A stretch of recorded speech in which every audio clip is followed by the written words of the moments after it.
তাহলে সূরা ইয়াসিন ফজরের সুন্নাত থেকে ফজরের ফরজ নামাজ পর্যন্ত গল্প না করে, সময় নষ্ট না করে, ফজরের দিনটা আমাদের দিনের শুরু হবে সূরাতুল ইয়াসিন দিয়ে। সূরা ইয়াসিন পড়া মানে 10 খতম কোরআন শরীফের সওয়াব। বাবাজিরা, আল্লাহ ওয়ালা ভাইরা, জ্ঞানী জনেরা, সুধী মানুষেরা, ন্যায়নিষ্ঠ বনেরা, গাধার পিঠে চিনি দিলে যেমন গাধার টেস্ট পায় না, কোন মুসলমান কোরআন বাড়িতে রেখে না পড়লে, না অর্থ বুঝলে, আল্লাহ কি বলছেন এটা না জানার চেষ্টা করলে, ওই কোরআন শুধু পড়েই যাবে, মানে আপনার বাড়িতে পড়েই থাকবে, পড়েই থাকবে, আপনি মরেই যাবেন, কোরআনের টেস্ট পাবেন। কোরআনের টেস্ট, কোরআনের টেস্ট, কোরআনের টেস্ট পেয়েছিল বলে আবু বকর সিদ্দিক নবীর কাছে ছুটে এলো। কোরআনের সৌন্দর্যটা বুঝেছিল বলে ওমর ফারুক নবীর কাছে ছুটে এলো। কোরআনের টেস্ট বুঝেছিল বলে উসমান এবং আলী রাদিয়াল্লাহু আনহুম আজমাইন সাহাবায়ে কেরামেরা কোরআনের কাছে ছুটে এলো।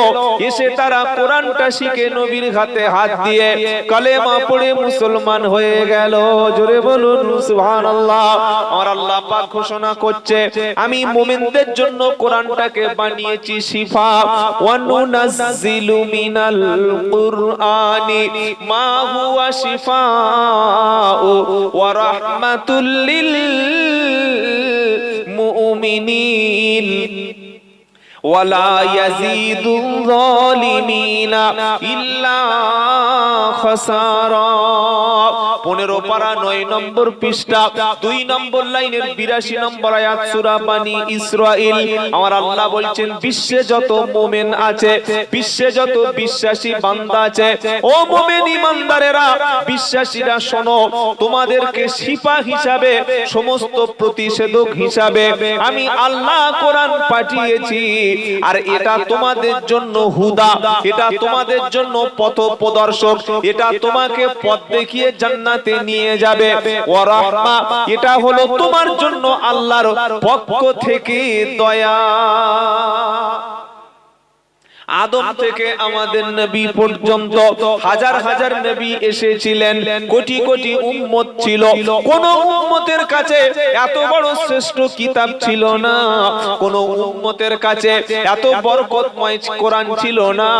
আল্লাহ বলছেন, এত বরকতময় কালাম যেটা শুনলেও তোমাদের উপরে হবে রহমত। জোরে বলুন, ওয়া ইদা কুরিআল কুরআনু ফাসতামিউ লাহু ওয়া আনসিতু লাআল্লাকুম তুরহামুন। কেউ হয়তো কোরআন শেখেনি, কেউ হয়তো কোরআন পড়তে পারে না, কেউ কোরআন জানার মতো সৌভাগ্য তার হয়নি। যে মজলিসে কোরআন পড়া হচ্ছে, যে মজলিসে কুরআনুল কারীম তেলাওয়াত হচ্ছে, কোন বান্দা যদি সেখানে বসে বসে শোনে, আল্লাহ পাক শোনাচ্ছে 9 নম্বর পারা 14 নম্বর পৃষ্ঠা 12 নম্বর লাইনে 204 নম্বর আয়াত সূরার নাম আরাফ।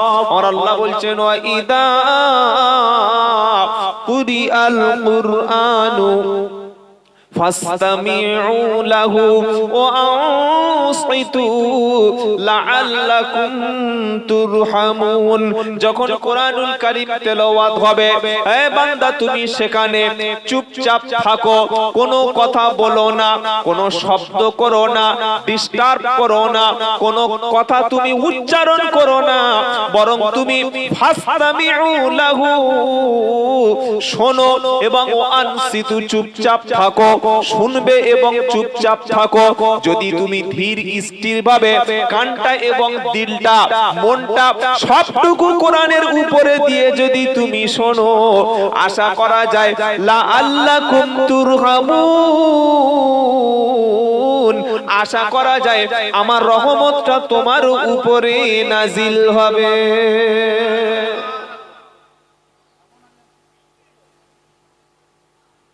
আমাদের প্রত্যেকের বাড়িতে মোবাইল আছে না নাই?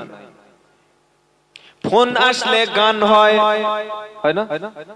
কি গো, ফোন আসলে গান শুরু হয়, বাচ্চার কাছে ফোন দেখলে সে গান দেখতে শুরু করে।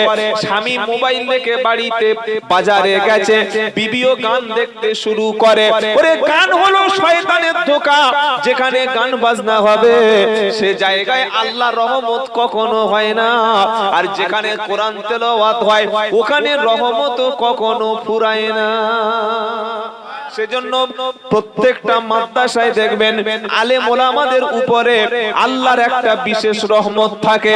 গ্রামে 20,000 টাকা ইনকাম মাসে করে, 30,000 টাকা ইনকাম মাসে আছে, 60,000 টাকা মান্থলি স্যালারি এমনও মানুষ আছে।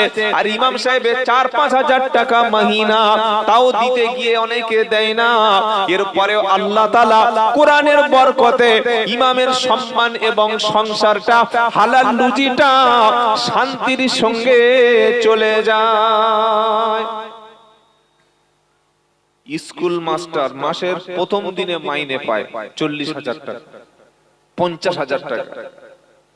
কিন্তু স্কুল মাস্টার একটা জামা পরে স্কুলে গেছে, স্যারেরা দেখছে 7 দিন একটা জামা পরেছে। কদিন? একটা ছাত্র বলছে, ও স্যার, বললে কি? বলে একটা কথা বলবো। বলে কি? বলে তোমার কি বউ মরে, আপনার কি স্ত্রী মারা গেছে? দাঁত ফেলে দেবো। কথা কেন বলছি না, ওই 7 দিন একটা জামা তো ধোয়ার লোকটোক কি নাই? কাছে ডেকে বলছে, পয়সা খুব একটা আমার বরকত নাই, যে প্যান্টটা পরেছে পেশাব করে আর ওই প্যানে বসে। কি গো, আছে না? সব মাস্টার নয়, পানি নেওয়া মাস্টারও অনেক আছে। বেশিরভাগ কথা বলছে করে আর মুছে, বাইরে পানি ফেলে দেয় আর পাইপটা ঢুকিয়ে নেয়। আছে না? ও জানে এটা পাইপ, কি পানি বাইরে ফেলে দেয় আর ভিতরে মুছে ঢুকিয়ে নেয়। ধোয়ার কারবার না। তা কোথায় মুছছে বুঝতে পারছেন? প্যান্টে। কতদিন যে জামা পরিষ্কার করেনি। আল্লাহু আকবার। টাকার বরকত। মাস গেলে 40। আর ইমাম সাহেবের কাছে যান, সাদা পাঞ্জাবি, সাদা টুপি, সাদা হাজি রুমাল, তা আবার উজালা দেওয়া, আয়রন মারা। কাছে গিয়ে মুসাফা করলে যেন একটা ফেরেশতাদের মতো সুঘ্রাণ আসে কি আসে না? বলুন সুবহানাল্লাহ। এটা কোরআনের কারণে, এটা কোরআনের কারণে। কি গো বাবাজিরা, আতর তো আছে। আর ওই যে স্কুল মাস্টার ওই জামার গন্ধটা ঢাকার জন্য সেন মেরে এসেছে। সেন আর কতক্ষণ থাকবে? আল্লাহ আমাদের হেফাজত করুক সকলে, জোরে বলুন আল্লাহুম্মা আমিন। এত শ্রেষ্ঠ কিতাবের বরকত আছে, বিশাল বরকত। আমি আব্দুল্লাহ জুবায়ের বলছি, কোন মুসলমান যদি চায় যে আমি শুধু টাকা যেন বেশি বরকত হোক, পয়সা বরকত হোক, এটা চাই কি চাই না? আপনাদের পয়সার দরকার নাই, সব মুকেশ আম্বানির জামাই বসে আছেন এখানে। কি গো, এই বাবা, পয়সার দরকার আছে না নাই? কোন মুসলমান যদি চায় আমার টাকার বরকত হোক, পয়সার বরকত হোক, সে যেন রাত্রে বেলা ঘুমানোর আগে হলেও, সারা দিন সময় না পেলেও সূরাতুল ওয়াকিয়া, 27 পারায় সূরা ওয়াকিয়া, এটা যদি তেলাওয়াত করে, আল্লাহ তাআলা তার রুজির অভাব দূর করে তার সম্পদে বরকত দিয়ে দেবেন। তেলাওয়াত করব ইনশাআল্লাহ, শিখবো ইনশাআল্লাহ। সকলে নিয়ত করছেন তো ইনশাআল্লাহ? বিশেষ করে যুবকদের বলছি, ভাই কোরআন শিখুন। কি মজা আপনি ভাবতে পারবেন। আহা, আল্লাহর নবী সাল্লাল্লাহু আলাইহি ওয়াসাল্লাম রাতে বেলা যখন হতো উনি দাঁড়িয়ে যেতেন নামাজে, ঘুমাতেন না। নবীজি ঘুমাচ্ছেন একটা চাদর মুড়ি দিয়ে। আল্লাহ তাআলা তার হাবিবকে ডেকেছেন, ইয়া আইয়ুহাল মুযাম্মিল কুমিল লাইলা ইল্লা قليلا نصفه أو انقص منه قليلا أو زد عليه ورتل القرآن ترتيلا। 29 পারা সূরা মুজাম্মিলের 1 থেকে 4 নম্বর আয়াতে আমরা রাতে বেলা ঘুমিয়ে থাকি। ইশার নামাজ পড়ে দ্রুত ঘুমিয়ে যাওয়া সুন্নাত, আর ফজরের সময় উঠে নামাজ পড়াটা মুমিনের জন্য ফরজ। হে মুসলমানেরা, আল্লাহর নবীজি একটা চাদর মুড়ি দিয়ে ঘুমিয়ে পড়েছে, ঘুমাচ্ছে খুব ভাবে। আল্লাহর নবী সাল্লাল্লাহু আলাইহি সাল্লামকে ঘুমন্ত অবস্থায় আমার আল্লাহ বিশ্ব নবীকে ডাকতে পাঠিয়েছে। ডাকবে কে? জিবরাইল। ডাকছেন কে? আল্লাহ। কেন ডাকছেন? নবীদের কাজ কিন্তু ঘুমানো না। আচ্ছা, আমাকে আপনারা দাওয়াত করেছেন কিছু কথা এখানে আল্লাহ তৌফিক দিলে বলার জন্য। আমি গাড়ি থেকে নেমে আসতে একটু দেরি গেল, প্রচুর জ্যাম ছিল রাস্তা। তো আমি খাওয়া দাওয়া করে আর একটা বললাম কমিটি ছেলেদের, ভাই একটা ব্ল্যাঙ্কেট দিয়ে, ব্ল্যাঙ্কেট বোঝেন তো, চাদর কম্বল দিল। এইবার ঘুমিয়ে পড়েছি। ছেলেরা বলছে হুজুর টাইম হয়ে গেছে, ঘুমানোর সময় ডিস্টার্ব। টাইম হচ্ছে কি হচ্ছে? আরে 11টা বেজে গেছে, বেরো আগে রুম থেকে বারো। চলবে তো? মানুষ ছাড়বে? আরে বলছেন না কেন? ইমাম সাহেব এশার নামাজ পড়ে শুয়েছে আর মুয়াজ্জিনকে বলছে মুয়াজ্জিন সকাল 9টা নামাজ ডাকবে না। মসজিদ চলবে? হ্যাঁ? আলেম যদি ঘুমিয়ে যায়, ইমাম যদি ঘুমিয়ে যায়, মুয়াজ্জিন যদি ঘুমিয়ে যায়, যেমন করে মসজিদ চলে না, নবীদের কাজ কিন্তু ঘুমানো না। নবীদের কাজ হলো মানুষের কাছে সত্যটা প্রকাশ করা। নবীদের কাজ হচ্ছে জাহান্নামী ব্যক্তিদেরকে ডেকে ডেকে জান্নাতের দিকে আনা। যারা কলেমা জানে না, দ্বীন জানে না, ইসলাম জানে না, আল্লাহকে চেনে না, রাসূলকে যারা চেনে না, তাদেরকে আল্লাহর পরিচয়টা করে দেওয়া, এটাই হলো নবীদের কাজ। জোরে বলুন সুবহানাল্লাহ।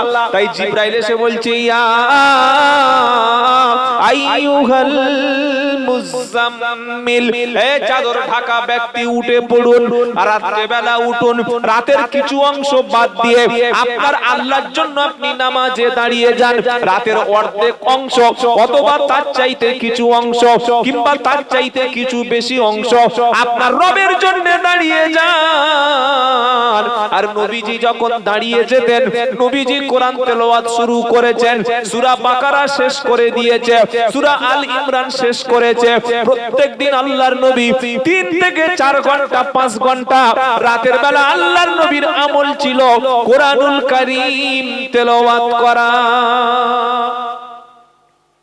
প্রত্যেকদিন, এভরিডে, এটা একদম কম্পালসরি ডিউটি বিশ্ব নবীর জন্য। প্রতিদিন তিনি 3 ঘন্টা 4 ঘন্টা করে সালাত বা নামাজ আদায় করতেন এবং কোরআন তেলাওয়াত করতেন। সুবহানাল্লাহ বলতে ইচ্ছা করে। আর আমাদের মুসলমানেরা রমজান মাস আসলে তারাবি পড়বে, তাও পড়ে 6 রাকাত 8 রাকাত 4 রাকাত পড়ে বাড়ি চলে আসে না? আরে বলছেন না কেন? হ্যাঁ, সূরা তারাবি তাও দাঁড়ায় না, বলে হুজুর জোরে চালাও, জোরে চালাও। ইমাম সাহেব চালা। আলহামদুলিল্লাহ রাব্বিল আলামিন রহমানির রহিম সাল্লাল্লাহু আলাইহি আমিন। আলহাম তারা কবি ভালো বলবে মাকুল আল্লাহু আকবার, সামিআল্লাহু আল্লাহু আকবার। এত জোরে তারাবি শুরু করেছে, পিছন থেকে সেই ফাইজুল কাকার লুঙ্গি কখন পড়ে গেছে খবর নাই। 2 রাকাতে উঠে দেখছে লুঙ্গি। কি হলো? আরে এই নামাজ ভাই কি হয় না? এই নামাজটা কাপড়ের মতো পেঁচিয়ে তো নামাজ খা ছুঁড়ে মারা। নবীজি নামাজে দাঁড়িয়ে গেছে, যখন তেলাওয়াত করবে আমার আল্লাহ বলছে নবী যখন তুমি তেলাওয়াত করবে তাড়াহুড়ার কোনো জায়গা নাই। ওয়ারাতিলিল কুরআন তারতিলা, থেমে থেমে তাসবিদের সঙ্গে কখনো একালিফ টান আসবে, কখনো চারালিফ টান আসবে, কখনো ইজহার হবে, কখনো ইদগাম হবে, কখনো দম ছাড়বে, কখনো টেনে টেনে পড়বে। যখন যেভাবে পড়া সেইভাবে তুমি কোরআন পড়বে। হে মুসলমানেরা, আল্লাহওয়ালা ব্যক্তিরা, আমার জ্ঞানী জনেরা, শুধু মানুষেরা, নবীজি যখন তেলাওয়াত করতে শুরু করেছেন, আল্লাহর নবী রাতের বেলা বাইতুল্লাহ শরীফে কোরআন তেলাওয়াত করতে শুরু করেছে। চারজন নবীর বড় বড় দুশমন ছিল। একটার নাম আবু জাহাল, আরেকটার নাম আবু লাহাব, আরেকটার নাম উতবা, আরেকটার নাম সাইবা, আরেকটার নাম হলো মুগিরা। এদের কাজ হচ্ছে নবীর পিছনে সব সময় পড়ে থাকা। এই যে ক্যামেরাগুলো বসে আছে বুঝতে পারছেন, এদেরকে বলা হয় মিডিয়া। কি বলা হয়? মিডিয়া। এই যে কথাগুলো আল্লাহ আমাকে বলাচ্ছেন, এইগুলো সারা পৃথিবীতে কাল সকালে সবাই দেখবে, লক্ষ লক্ষ মানুষ দেখবে। কি বলছি বুঝতে পারছেন না? মিডিয়ার কাজ করছে। তো আবু জাহেল ছিল একজন সোশ্যাল মিডিয়া, মানে সমাজের মধ্যে ওর কাজ হচ্ছে মিডিয়ার কাজটা করা। আল্লাহর নবী কি বলছে না বলছে এই কথাটা সমাজে মিথ্যা করে প্রচার করে দেয়, মানে মিডিয়ার কাজ করতে আবু জাহেল। কি বলছি বুঝতে পারছেন না? হ্যাঁ, সব সময় কাজ হচ্ছে ইসলামের ভুল ধরা। আজও আমাদের ভারতবর্ষের জমিনে এবং এই পশ্চিম বাংলার জমিনে কিছু বিষাক্ত টিভি চ্যানেল আছে যাদের কাজ হলো 24 ঘন্টা মাদ্রাসায় জঙ্গি খুঁজে বেড়ানো। মুর্শিদাবাদের রেল স্টেশনের উপরে দুটো বড় বড় বোম পাওয়া গেল এবং দুজন ধরাও পড়লো, ওটা নিয়ে মিডিয়া কথা বলে না। বেলডাঙ্গায় লাইটিং বোর্ডে নাম লিখে সাম্প্রদায়িক দাঙ্গা বাঁধালো, পরে একজন ধরা পড়লো, তার নামটা মিডিয়া করলো না, কিন্তু নিরপরাধ ছেলেদেরকে জঙ্গি বলে চালিয়ে দিচ্ছে। দিচ্ছে কি দেয় না? আর আমরা মুসলমানরা, আমাদের হাতে কোনো টিভি চ্যানেল নাই। আছে কি গো? কোন টিভি চ্যানেল মুসলমানদের হাতে নাই। তাই আমাদের বিরুদ্ধে মাদ্রাসা মানে জঙ্গি, আলেম মানে তালিবানি, আলেম মানে পাকিস্তানি, ওলামা মানে এরা দেশ বিরোধী, এরা তালিবানি, এরা অশিক্ষিত, এরা ব্যাকডেটেড, ইচ্ছা মতো বলে যাচ্ছে। আর আমরা এখন মুসলমানরা নিজেদের মধ্যে মারামারি করছি। তুই তবলিগ জামাতের লোক কাফের, তুই ফুরফুরার লোক জাহান্নামী, তুই বেরেলি বেদাতি। বলছি না বলি না? এ ভাই বলছি না বলি না? কথা বলে না। এগুলো জলসার মধ্যে আলোচনা তো হয়। কাফের, এ ওকে কাফের বানাচ্ছে, ওকে জাহান্নামে বানিয়ে দিচ্ছে। কবি নজরুল ইসলাম বলেছে কি জানেন? বিশ্ব যখন আগিয়ে চলে আমরা তখন পিছে, বিশ্ব যখন আগিয়ে চলে আমরা তখন পিছে, বিবি তালাকের ফতুয়া খুঁজি কুরআন হাদিস চষে, হানাফি শাফি হাম্বলি মালিকি মেটেনি তখন গোল। কি এখনো গন্ডগোল মিটেছে? আল্লাহ কোরআন নাজিল করেছেন সহিভাবে সমাজ পরিচালনা করার জন্য, আর আমরা সহিভাবে নামাজ শিখতে শিখতে আমাদের জীবনটা। কি বললাম কথা বুঝতে পারলেন না? কোরআন নাজিলের উদ্দেশ্য হলো সমাজ পরিবর্তন করা, সমাজের মধ্যে বিপ্লব এনে দেওয়া, সমাজের মধ্যে নোংরামি দূর করে দেওয়া। এটা কোরআন আসার উদ্দেশ্য। কোরআন নাজিলের উদ্দেশ্য হচ্ছে সমাজ থেকে শিরক, বিদআত, খারাপ, নোংরামি, অশিক্ষা সব দূর হয়ে একটা শান্তিপূর্ণ পিসফুল সমাজ গঠন হবে। সহিভাবে কোরআন দ্বারা দ্বীন ইসলাম এবং মানুষ পরিচালনা হবে। এটা সব বাদ দিয়ে এখন এই নামাজে হাতটা উপরে বাঁধবো না নিচে বাঁধবো, এই নিয়ে এখন মার্ডার করে দিচ্ছে। সহিভাবে সমাজ পরিবর্তন করতে করতে করার উদ্দেশ্য ছিল, সেটা না করে সহিভাবে নামাজ পড়তে জীবন শেষ হয়ে গেল। তাই কবি কাজী নজরুল ইসলাম কি বলছে, আমার কথা বুঝতে পারছেন তো? ওই বিশ্ব যখন আগিয়ে চলে আমরা তখন পিছে, বিবি তালাকের ফতুয়া খুঁজি কোরআন হাদিস চষে, হানাফি শাফি হাম্বলি মালিকি হ্যাঁ মেটেনি তখন গোল। আর মালাকুল মউত এসে বলল তলপি তলপা তোল। কি গো? ও তবলিগ জামাত ওদের মসজিদে যাবি না, ও ফুরফুরা সিলসিলা ওর বাড়িতে মিলাদে যাব না। আবার আমাদের হুজুরদের মধ্যে হিংসা আছে না নাই, অমুক বক্তা আসলে আমি যাব না। তোর যদি সাহস থাকে আমার পাশে বক্তব্য কর, সে কোরআন থেকে কথা বলবে, তুমিও কোরআন থেকে কথা বলবে। আল্লাহর কসম আমি আব্দুল্লাহ জুবায়ের বলছি, সমস্ত ওলামারা যদি এক জায়গায় হয়ে যায় মুসলমানরা সব এক হয়ে যাবে। বাংলাদেশে দেখেন নাই কি গো, তাবলীগ জামাত চরমনাইয়ের বিরুদ্ধে ছিল, চরমনাই পীর সাহেব জামাত ইসলামের বিরুদ্ধে ছিল। ছিল কি ছিল না? জলসা আলাদা, মাহফিল আলাদা, মসজিদ আলাদা, মাদ্রাসা আলাদা, কবরস্থান আলাদা, ঈদগাহ আলাদা, সবকিছু আলাদা। 15 বছর হাসিনার মার খেয়ে সব এক জায়গায়। জেলখানায় গিয়ে দেখছে তাবলীগ, আজানগাছি, আহলে হাদিস, বেরেলি, জামাত ইসলামী সব এক জায়গায়। বলে বাইরে তো খুব মারামারি করেছে, ভিতরে সব এক জায়গায় হলো কি করে?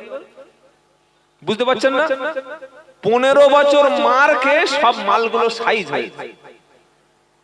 আমি এজন্য বলি পশ্চিম বাংলায় এমন একটা জালিম সরকার আসা দরকার মুসলমানদের ঐক্যের জন্য, সেটা এখনো আসেনি। আপনারা বুঝতে পারছেন না? আসাম ত্রিপুরায় না গেলে, উত্তরপ্রদেশে না গেলে, উত্তর ভারতের রাজ্যগুলিতে না গেলে আপনি ভাবতে পারবেন না যে পশ্চিমবঙ্গে কোন পরিবেশে আছে। এ তো শান্তিভাবে আছে, আপনি বুঝতে পারছেন? এখন বুঝতে পারবেন না। ওই কিছু হুজুর উস্কানি দিচ্ছে, আমাদের কিচ্ছু দেয়নি। তোর বাঁচার অধিকার নেই, তো দেবে কি রে ভাই? তুই বাঁচতে পারবি না। শত শত মাদ্রাসা আসামে বুলডোজার দিয়ে ভেঙে দিয়েছে। আমি নিজের চোখে দেখে এসেছি আসামে, শোনা কথা নাই, নিজে দেখে এসে বলছি আপনাকে। সেজন্য করে আলেম ওলামা যারা বক্তা হিসেবে আসবেন তাদের বিভেদমূলক কথা বলতে দেবেন না। 20,000 22,000 টাকা দিয়ে বক্তা এনে সমাজের মধ্যে ভাগ করে দিয়ে যাচ্ছে। ওই দল, ওই দল, ওই দল, আর আমি জান্নাতি দল। তোর কাছে জান্নাতের গ্যারান্টি আছে? কোন গ্যারান্টি কাটা যে তুই যে জান্নাতে যাবি তার কি ঠিক আছে? আমাদের সবার এক দল, ওই দলের নাম হলো ইসলাম। বলুন সুবহানাল্লাহ। আমাদের দলের নাম হচ্ছে ইসলাম, আমাদের পরিচয় হলো মুসলমান। তাবলীগের মসজিদ, ফুরপুরার মসজিদ, আজানগাছির মসজিদ, আহলে হাদিসদের মাদ্রাসা, বেরেলিদের খানকা, ওদের দরগা, সবকিছু ভেদাভেদ ভুলে গিয়ে এখনই আমাদের পরিচয় দিতে হবে আমরা সকলে হলাম কলেমার ভাই। কেউ পীর সাহেব তার মুরিদদেরকে কোরআন সুন্নাহ দিয়ে ইসলাহ করে জান্নাতের দিকে ডাকবে। তাবলীগ জামাতের ভাইরা নিজের টাকা, পকেটের টাকা খরচ করে মানুষের বাড়িতে বাড়িতে গিয়ে ইসলামের দিকে, শান্তির দিকে মানুষকে ডাকবে। যারা অন্য মতবাদের মানুষ আছে তারাও ইসলামে মানুষকে দাওয়াত দেবে। এটাই তো আমাদের হওয়া উচিত। কি বলছি বুঝতে পারছেন না? আমি লক্ষ লক্ষ জায়গায় হাজার হাজার মানুষের সামনে বলি যে ভাই, বিভেদের দিন শেষ, বিভেদের দিন শেষ। আর কিছু হুজুর আছে তারা বিভেদ করতে খুব ভালোবাসে। বিভেদ করলে লাভ তাদের। এই ধরুন একটা গ্রামে যদি দুটো ভাগ হয়, দুটো জলসা হবে, হবে কি হবে না? তো দুটো জলসা হলে লাভ আমার, দু জায়গায় 3টে জলসা হলে লাভ আমার। এজন্য আমাদের পরিচয় আমরা সকলে মুসলমান। বলুন সুবহানাল্লাহ। এই পরিচয় দেব ইনশাআল্লাহ। প্রত্যেকটা বাড়িতে বাড়িতে কোরআনের দাওয়াত পৌঁছে দিন। যে কোরআন নাজিল হয়েছে মানুষের জন্য, সেই কোরআন এখনো মুসলমানরা পড়তে পারে না। কেন পড়তে পারে না এই কারণটা আপনার খুঁজে বার করতে হবে। 30 লাখ টাকার মসজিদ, 40 লাখ টাকার মসজিদ, কে আপনাকে অর্ডার দিয়েছে 40 টাকার মসজিদ করতে? আপনি 40 লাখ টাকার মসজিদ করে কোনদিন মানুষকে জাহান্নাম থেকে বাঁচাতে পারবেন না। মসজিদে টাইলস বসালে মহল্লার মানুষ জান্নাতে যাবে, কোনো হাদিস নাই। মসজিদে এসি লাগালে মহল্লার মানুষ সবাই জান্নাতি হয়ে যাবে, কোনো রেফারেন্স নাই। মসজিদের মধ্যে সুন্দর উপরে গম্বুজ করলে মহল্লার মানুষ সব চরিত্র ভালো হয়ে যাবে, কোনো নমুনা নাই। মহল্লার মধ্যে যদি মসজিদটা ত্রিপলও খাটানো থাকে, এসবেস্টাস যদি উপরে ছাউনি থাকে, আর প্রত্যেকটা বাড়িতে বাড়িতে ইমাম যদি কোরআনের দাওয়াত পৌঁছে দেয়, প্রত্যেকটা ছেলে যদি কোরআনওয়ালা হয়ে যায়, প্রয়োজনে একটা ইমাম না হলে 4টে ওলামাদেরকে মসজিদে পড়ানোর ব্যবস্থা করুন। মসজিদে মক্তব বিভাগ চালু করুন। টাইলস বসিয়ে দিয়ে 40 লাখ টাকা মসজিদে ব্যয় করে দিয়েছে, আর মহল্লার একটা মানুষ কোরআন পড়তে পারে না। এর চাইতে দুর্ভাগ্য মুসলমান জাতির জন্য কি হতে পারে? কি আপনাদের খারাপ লাগছে নাকি?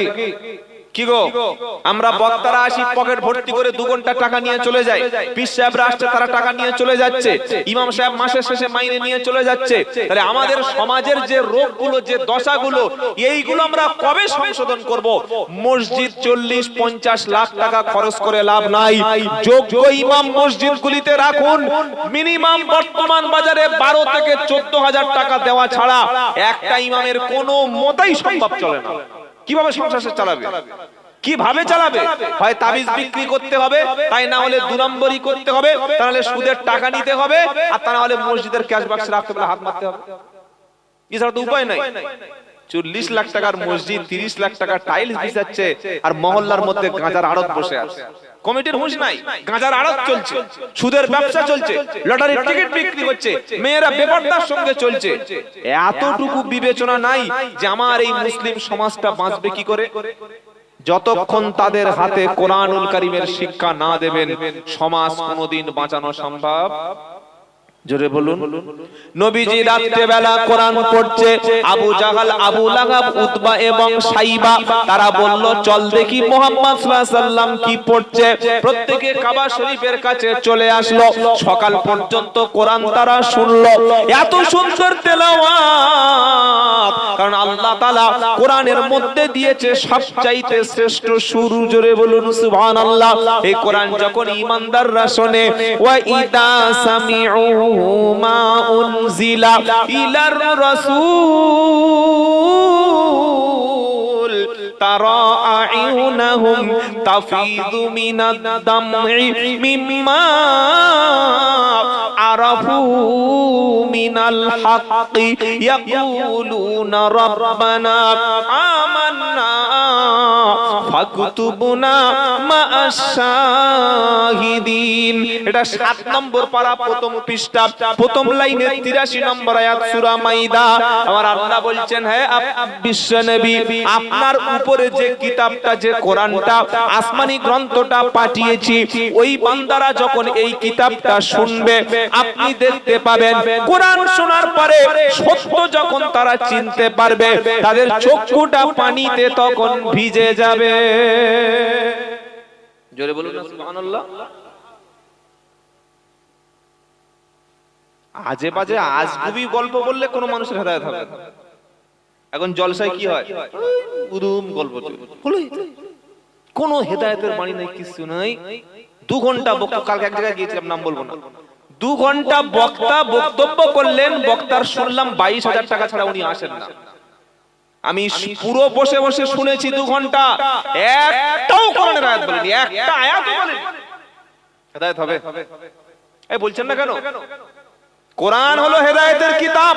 কোরআন ছাড়া অন্য কোন বই থেকে, অন্য কোন গ্রন্থ থেকে, অন্য জীবনী থেকে শোনালে জাতির জীবনে হেদায়েত হবে। খালি বলছে হুজুর জলসা দিচ্ছি, ছেলেরা নামাজ পড়ে না, দাড়ি রাখে না, বাপ মার ভাত দেয় না, সুদ ছাড়ে না, ও তো শোনেই না। ওষুধ ডাক্তারখানায় দিয়েছে, ওষুধ ফেলে দিয়েছে, কাজ হবে? ওষুধ খায় নাই। কোরআন তো ওষুধ, আমি তো প্রথমেই বলে দিয়েছি, মুমিনদের জন্য শিফা, মুমিনদের জন্য আরোগ্য, মুমিনদের জন্য এটা প্রেসক্রিপশন, মুমিনদের জন্য এটা ট্রিটমেন্ট। রাগ করছেন নাকি বাবাজিরা?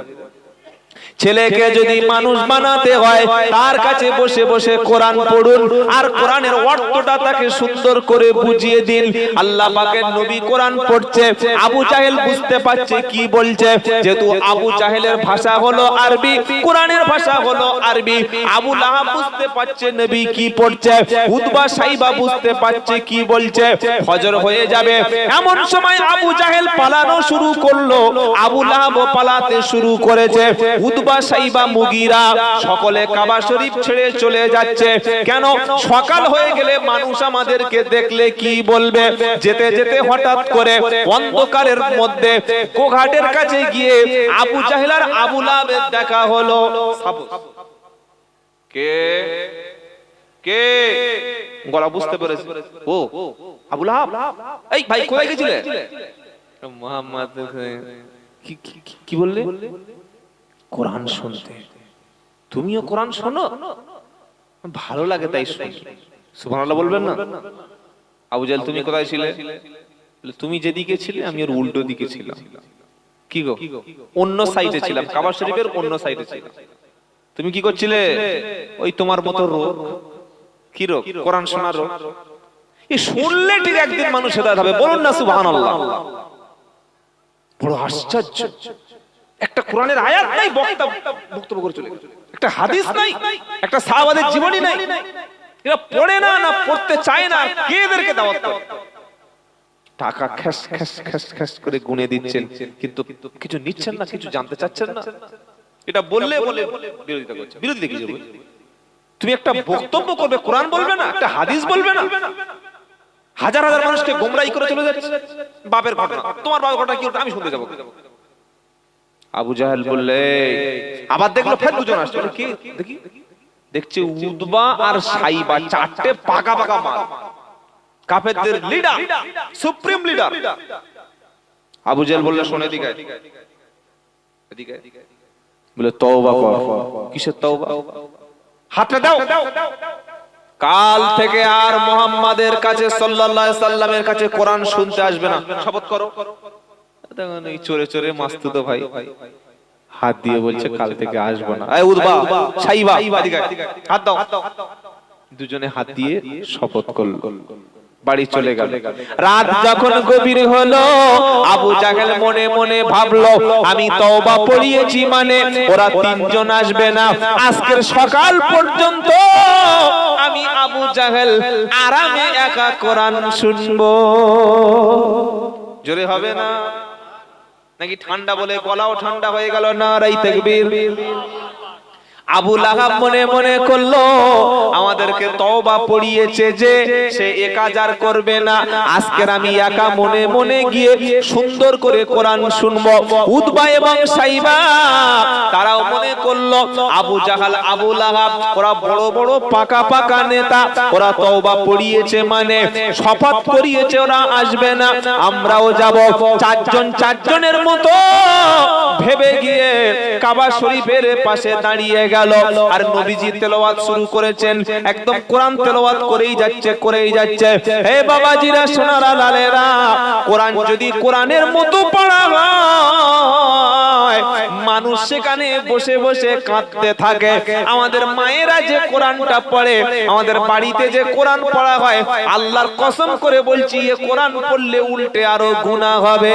কোরআন যদি শুনতে হয়, হাফেজ যে কোরআনের কাছে মাদ্রাসায় এসে বসে দেখবেন, হাফেজ সাহেব সবক শুনিয়ে দিল, এই যে ছেলেগুলো পাকড়ি নিল, প্রথমে এক পৃষ্ঠা শুনিয়ে দিল, আবার একটু পরে পুরাতন পড়াটা শুনিয়ে দিল, আবার বিকালে দুপারা তিন পারা শুনিয়ে দিল। এইভাবে 30 পারা যখন মুখস্থ হয়ে গেল, 5 পারা করে 30 পারাটা শুনিয়ে দিল, তারপরে 10 পারা করে 3 দিনে শুনিয়ে দিল, 15 পারা করে 2 দিনে শুনিয়ে দিল। লাস্ট যখন ফিনিশ হবে, এক জায়গায় বসে 30টি পারা, 540টা রুকু, 114টা সূরা, 6666টি কম বেশি আয়াত, 86430টি বাক্য, 3,23,760টা অক্ষর এক জায়গায় বসে নির্ভুল ভাবে চোখ বন্ধ করে শুনিয়ে দিল। তার নাম হাফেজে কোরআন। সূরা ফাতিহা পড়তে পারছে না, ও বলছে মাদ্রাসায় রেখে কি হবে, কবরে যাও, পাছার গোশত ছাড়িয়ে লবণ মিশিয়ে দেবে। এই স্টেজে তুলে দিলে সূরা ফাতিহা পড়তে পারো না, মাদ্রাসায় কি হয়? মাদ্রাসা আছে বলে আপনি মুসলমান, আর মাদ্রাসা না থাকলে আপনি হবেন হনুমান। কি হবেন? জোরে বলুন, হনুমান। মাদ্রাসা আছে বলে হালাল কোনটা হারাম কোনটা বুঝতে পারছেন। আলেমরা মরে গেলে তোমার বাপের বিয়েটা কে পড়াতো? ডাক্তার? কথা বলে না? জিবরাইল? হ্যাঁ, প্রধান এসে বিয়ে পড়াবে? ও তো খেয়ে পালাবে। স্কুলের মাস্টার বিয়ে পড়াবে, ও বিয়ে জানে কি গো? এই আমাদের মতো মৌলবীরা এসে তোমার বাপ আর তোমার মা, আমার বাপ আর আমার মার বিয়েটা হালাল করে দিয়েছিল বলে তুমি আর আমি হালাল ছেলে, নাহলে হারামির বাচ্চা হয়ে যাবে। কি যাবো না? আরে কথা বল। মরে লাশ পড়ে শুকুনে খাবে, গোসল দিতে হয় কেমন করে এটা ডাক্তার জানে? ও নিজে গাত হয়? কি গো, কি করে কাফন পরাতে হয় এটা কেউ জানে না। কি করে জানাজার নামাজ পড়তে এটা কেউ জানে না। ওই মসজিদের পাশে বসে থাকা মৌলভী সাহেব জানাজার নামাজ পড়িয়ে দিবে। তোমার জন্মটা হালাল ভাবে হওয়ার জন্য, আমার জন্মটা হালাল ভাবে হওয়ার জন্য এই আলেমদের দ্বারা হয়েছে। আর মরণের পরে তোমার লাশটা যাতে কুত্তায় ছিঁড়ে না খায়, শিয়ালে যাতে ছিঁড়ে ছিঁড়ে না খায়, ভাগাড়ে যাতে পড়ে না মরে থাকো, তার জন্য এই আলেমদেরকে কাজে লেগেছে। এই লেগেছে না লাগে না? কি গো, করোনার সময় ডাক্তার বলে যাই ওখানে বস, ওখানে বস, ওখানে 10 ফুট দেখেন নাই? এই দেখেছেন না? দেখেন নাই? প্রেসক্রিপশন লিখে লাঠি করে বাড়ি দিচ্ছে। ঢুকতে কাছে আসতে না, ডিসটেন্স ডিসটেন্স ডিসটেন্স। তা বউর কাছে ডিসটেন্স ছিল? কি গো, ওখানে ডিসটেন্স নাই। দোকানের কাছে মাল দিচ্ছে, এই বাইরে চলে যাও। একমাত্র আলেমরা বলেছে তোমাদের কোনো ভয় নাই, ওযু করো, কাছে এসো, আল্লাহ শেফা করবে। বলুন সুবহানাল্লাহ। মাদ্রাসা থাকলে ঈমান থাকবে। বাবাজিরা, আল্লাহ আল্লাহ ভাই,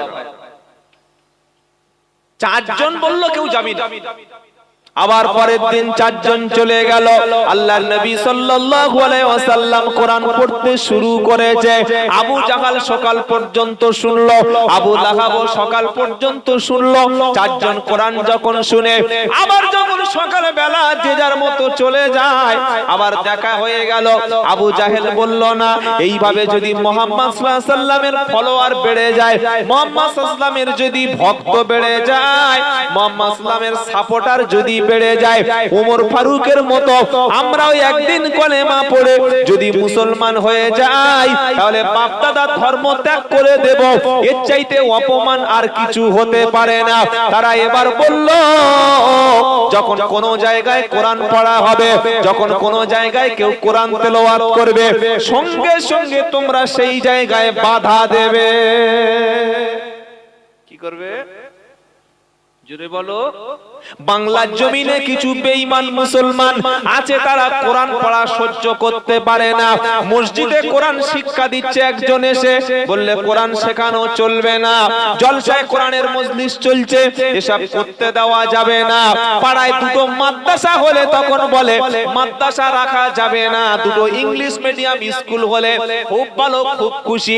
এটা আবু জাহেলের খালাতো ভাই, আর তারা হলে ভাড়া ভাই। 3 নম্বর অন্য কিছু না। আবু জাহেল আইন চালু করে দিল, বলল যখন কোরআন তেলাওয়াত হবে সঙ্গে সঙ্গে তোমরা সেখানে বাধা দেবে। আজ মুসলমানের মধ্যে কিছু মুসলমান আছে মসজিদে কোরআন খুলে শেখাচ্ছে, সেখানে বাধা দিচ্ছে, বলে মসজিদে কোরআন পড়া যাবে না। আছে না নাই? জোরে বলুন। এরা আবু জাহেল ছাড়া আর অন্য কিছু হতে পারে না।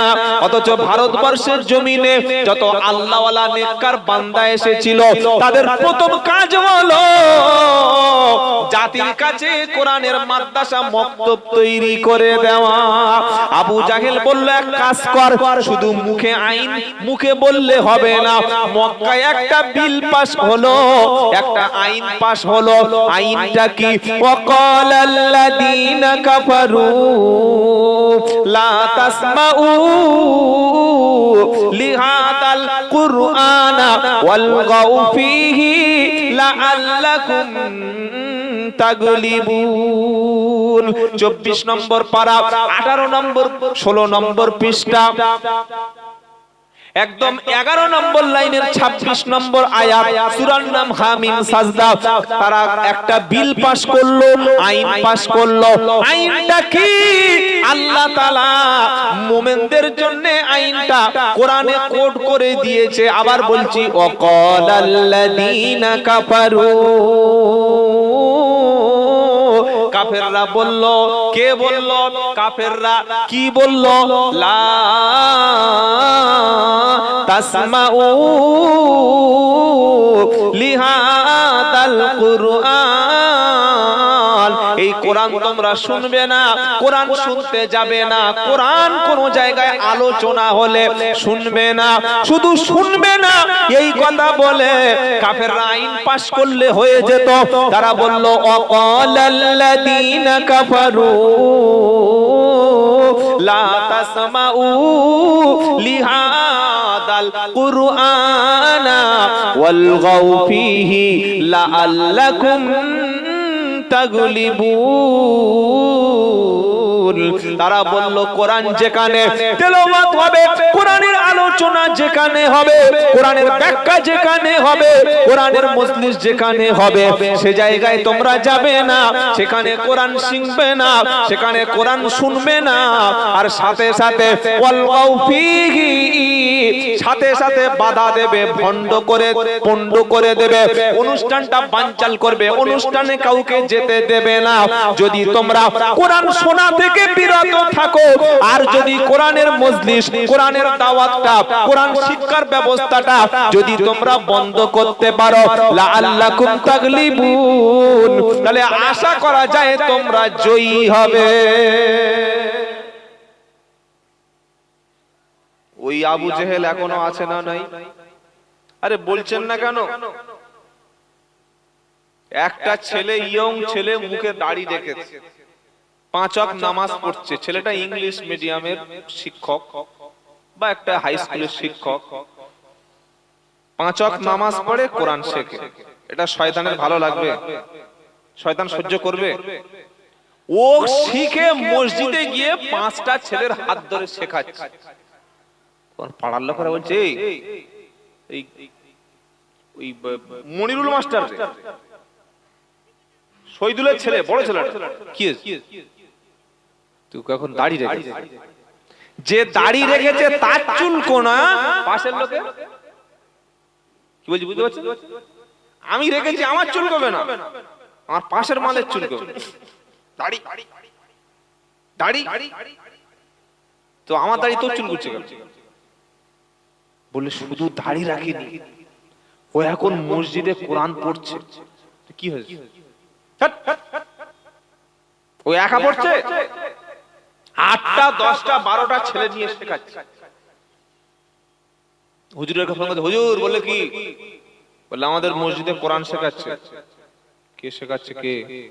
ডাক্তার। ডাক্তার বন্ধ করো, বন্ধ করো, মসজিদে কোরআন চলবে না। বললে হুজুর এটা কি আপনি গল্প বলছেন? কটা ফোন নাম্বার দেবো আপনার কথা বলবেন কমিটির সাথে? কটা?